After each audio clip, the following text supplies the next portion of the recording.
Olá, bem-vindos ao Círculo de Estudos em Montessori. Olá, bem-vindos ao Círculo de Estudos em Montessori. Hoje nós vamos conversar sobre o capítulo 10, Obstáculos ao Crescimento. É um capítulo super curtinho e a nossa conversa não será ao vivo. Eu não estarei em casa. Hoje é uma daquelas semanas que eu comentei com vocês quando nós retomamos o círculo. Hoje é uma das semanas que eu vou viajar. Eu estarei a caminho de Fortaleza hoje à noite para um curso lá no fim de semana e então não conseguirei fazer a conversa com vocês ao vivo. E eu acho que também não conseguirei participar da discussão nos comentários, porque o que acontecerá é que eu estarei provavelmente ou num ônibus, ou no aeroporto, ou embarcando neste horário da nossa discussão.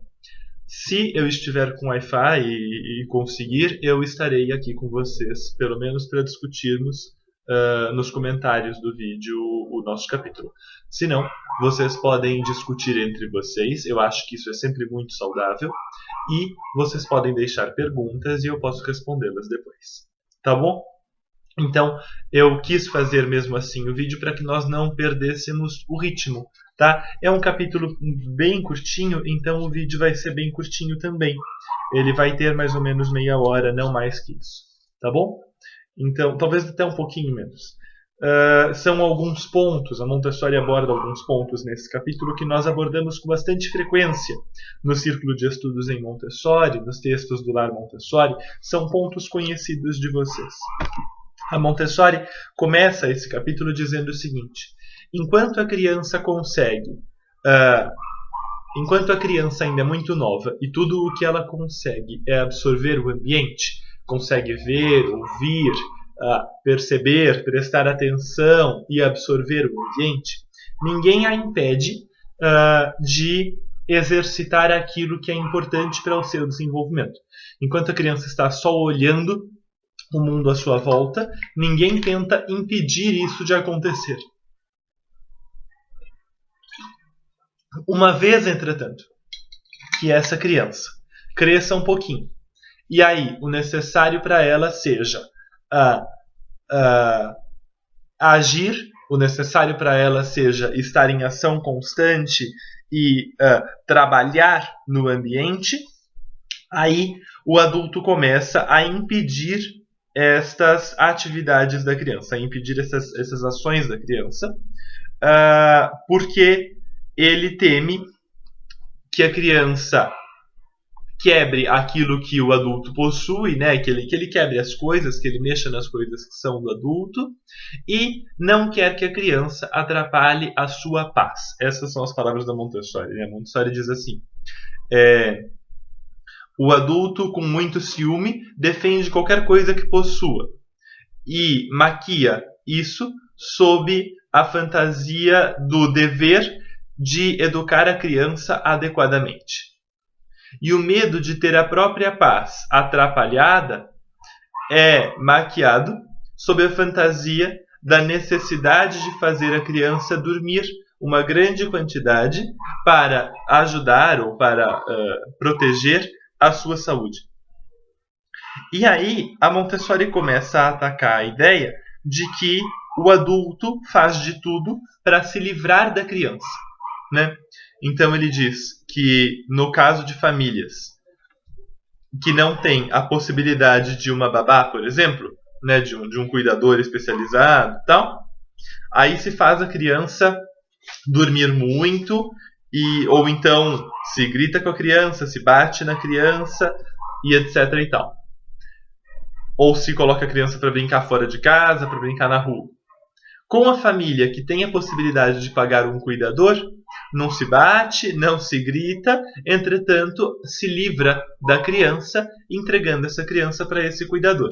Eu acho que a gente pode relativizar um pouco as duas coisas hoje, porque hoje nós temos creches, bastante creche, né?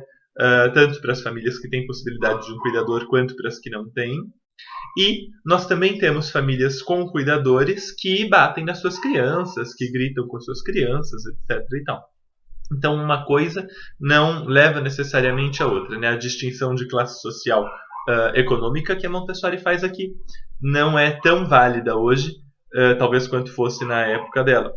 Entretanto, o ponto que a Montessori levanta é válido ainda hoje, quer dizer, as duas famílias, né, as duas classes sociais, desrespeitam as necessidades da criança de alguma maneira. Ou por meio da violência, gritando e batendo e botando de castigo, ou por meio da negligência, entregando essa criança para ser cuidada por outra pessoa. Né? Que fique claro, o Lar Montessori não se posiciona contra a associação de pessoas para o cuidado de crianças. Tá? Nós somos super a favor da ideia de uma comunidade de famílias, de pessoas, cuidando de uma criança. Nós não temos problemas com isso. Algumas questões nascem, entretanto, quando a gente começa a pensar em crianças que são despertadas de manhã cedo por um cuidador e colocadas para dormir à noite por um cuidador também. E no meio tempo permanecem nas mãos de escolas, motoristas, profissionais especializados, cuidadores, etc. E tal, né? Isso é um problema. Essa criança não tem contato algum com a sua família e isso é um problema. Tá? Então, aí nos posicionamos contra. E também nos desagrada imensamente a ideia de que, isso é um ponto que nós aprendemos com a Maria Montessori no livro Mente Absorvente, a ideia de que um cuidador, geralmente uma cuidadora, vai ficar com uma criança 8, 10 horas por dia, e para poder ficar com essa criança 8 ou 10 horas por dia, ela é obrigada a negligenciar a própria criança, o filho dela, né? E aí esse filho precisa ficar com pessoas menos capacitadas do que ela, que não são ela mesma, que não são a mãe, às vezes em condições não adequadas ao seu desenvolvimento, né? Isso é um problema de política pública que coloca uma desigualdade social tão brutal que as pessoas são obrigadas a negligenciar a vida do próprio filho para cuidar do filho do outro, para ter dinheiro para dar de comer ao próprio filho, né? Então, isso é um problema. Quanto a isso, nós nos colocamos contra. É claro que nos colocamos contra. A própria Maria Montessori fala no Mente Absorvente de como é terrível, né, da miserabilidade das mulheres que precisam ficar com os filhos dos outros tanto tempo que não tem tempo para os próprios filhos. E ela fala também das amas de leite, né, que são obrigadas a ficar longe dos próprios filhos, amamentando os filhos dos outros, e aí não conseguem amamentar o próprio filho, não porque não tem leite, hoje em dia a gente sabe que é por isso, né? Não porque não tem leite, mas porque não fica perto do próprio filho, e aí o filho pode ficar subnutrido, etc. e tal. Então, nessas questões, nós necessariamente somos contra, porque uma criança está sendo prejudicada na situação, não é?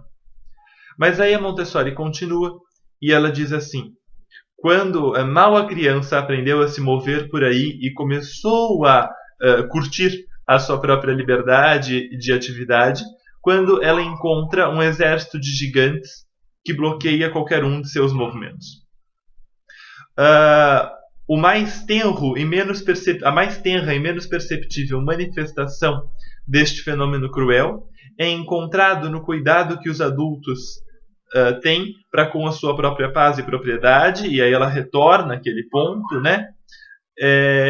E as crianças, mesmo quando são enfrentadas por esses adultos que tentam proteger a própria paz e a própria propriedade de toda forma, com o grito, com a palmada, com o castigo, né? As crianças lutam desesperadamente, a Montessori diz, porque elas estão lutando por sua vida. Isso é muito interessante, né? A gente olha para a criança, a gente briga com a criança e a criança briga de volta com mais força, com mais ímpeto, com mais ânimo. E a gente fala, caramba, mas o que acontece? Né? O que acontece é que aquela criança está lutando pela própria vida. Ela está lutando pelo desenvolvimento dela agora, que vai ser necessário para a vida inteira dela depois. Então, ela precisa lutar com todas as forças dela. Né? E aí, quando o adulto vendo isso se torna ainda mais forte, ainda mais tirânico, mais bruto, e ainda se joga em cima dessa criança com mais força, com palavras mais fortes, com a voz mais alta, isso é quase um crime. Porque aí o adulto, de fato, quebra a criança. Ele quebra a força de vontade da criança. Ele quebra a capacidade da criança de se defender. Né? E aí essa criança vai aprender a ser submissa e ela não saberá se defender futuramente. Né? Essa criança ela aprende a ser submissa, ela aprende que esse é o mundo, ela aprende que quando ela se coloca, que quando ela coloca as necessidades dela, ela deve enfrentar uma violência tirana e injusta, maior do que ela pode de fato enfrentar. Então, o aprendizado da criança, quando nós quebramos a sua vontade, é de que não adianta tentar. E isso é muito, muito complicado. Aí a Montessori vai dizer que a gente diz que a criança precisa dormir muito, que isso é necessário, que é importante ela dormir para a saúde dela. E aí a Montessori fala, mas se a criança está tão alerta, se ela é tão boa observadora, ela não é um dormidor por natureza.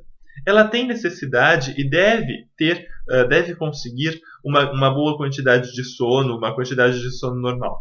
Mas é necessário distinguir entre aquilo que é necessário, entre aquilo que é adequado e aquilo que é induzido artificialmente. Uma pessoa forte, por meio da sugestão, pode impor a sua própria vontade sobre aquela que é mais fraca. O adulto que força a criança a dormir mais do que ela precisa está inconscientemente forçando a sua própria vontade sobre a criança por meio do poder da sugestão. Né? E isso é muito real, a gente vê isso, né, na prática, tanto na prática pedagógica quanto no trabalho com as famílias, a necessidade da criança dormir para nós termos paz, não porque ela precisa dormir, mas para nós termos paz. Né? E aí Montessori vai dizer que, como uma regra, as crianças das famílias mais pobres são menos nervosas do que aquelas que vêm de famílias mais ricas, e que uma razão para isso pode ser, talvez, a grande quantidade de sono que é exercida, né, que é defendida para as mais ricas. Isso a gente percebe não só com as crianças mais pobres e mais ricas, de novo, né, aí a distinção de classe novamente se faz desatualizada, né? A diferença que a gente percebe é entre aquelas crianças cujas famílias sabem ou permitem que as crianças se movam, se exercitem, existam no ambiente, tenham contato com terra, com natureza, com espaços abertos, e aquelas crianças que precisam dormir e descansar várias vezes ao dia. Hoje em dia, ficar na frente da televisão é um substituto para dormir, e é um substituto ainda pior, né? Então, a gente percebe a diferença das crianças que têm a possibilidade de se movimentar e aquelas que são impedidas na sua atividade por meio de qualquer artifício, por meio do castigo, por meio do sono, por meio da televisão. Isso é muito perceptível na escola, nos ambientes os mais diversos. Né? É muito rápido perceber o comportamento, a diferença de comportamento de uma criança que tem a possibilidade de atividade daquela criança que não tem. E a Montessori conta uma história bonitinha de um menino que dizia, de um menino de 7 aninhos, que dizia que nunca tinha visto as estrelas porque os seus pais sempre o colocavam para dormir antes das estrelas aparecerem, né? Antes do cair da noite. Eu gostaria, ele me disse, de ir ao alto de uma montanha uma noite e me deitar no chão para que eu pudesse ver as estrelas, né? Então, aí é uma metáfora, a Montessori não faz isso como metáfora, mas eu acho que isso serve como metáfora para nós pensarmos de fato que essas estrelas, né, são a liberdade da criança. Tem um texto do Lar Montessori chamado O Buraco Negro e as Estrelas. Essas estrelas são a liberdade da criança, são a criança em desenvolvimento. Né? E se nós o tempo todo impedimos esse desenvolvimento, se nós o tempo todo precisamos proteger a nossa paz e as nossas posses, né, dessa criança pequena, ela não tem a possibilidade de movimento, ela não tem a possibilidade de atividade e de desenvolvimento. E isso é muito, muito ruim. A Montessori, então, fala da cama no chão. Quando vocês lerem o capítulo, vocês notarão que ela fala do berço macio e belo da criança pequena. Nessa época, a Montessori ainda não tinha estudado crianças muito novinhas, tá? As crianças de berço, as crianças bem pequenas. Ela vai estudar essas crianças bem novinhas uns 4 anos depois da publicação do livro A Criança, quando ela vai para a Índia e lá ela estuda as crianças mais novinhas. E aí ela fala contra o berço só no Mente Absorvente, no livro Mente Absorvente que nós estudamos no ano retrasado, se eu não estou enganado, no ano de 2013, tá? Mas aqui ela ainda fala do berço macio e bonito, né? E ela vai dizer que a cama da criança pequena, não do bebê, mas da criança pequena, é a pior que existe. Porque ela não é mais o berço macio e bonito e protegido do bebê, nem é a cama espaçosa do adulto. A cama da criança pequena é terrível, segundo as palavras da Montessori, porque ela é pequena e ela é alta. Então a criança tem o perigo de cair e se machucar o tempo todo, né? Aí a sugestão da Montessori é aquela que nós já conhecemos. Colocar esse colchão bem pertinho do chão, pode ser direto no chão, pode ser sobre um estrado, pode ser sobre uma placa de borracha, enfim, de madeira, né? Mas bem pertinho do chão, para que a criança pudesse, né, quando quisesse, ir para a cama dormir e saísse da cama quando estivesse descansada, tá? E aí a Montessori faz uma reflexão que eu acho que é muito válida. Ela diz o seguinte: como todas as ajudas para a vida da criança pequena, uma cama baixa é econômica.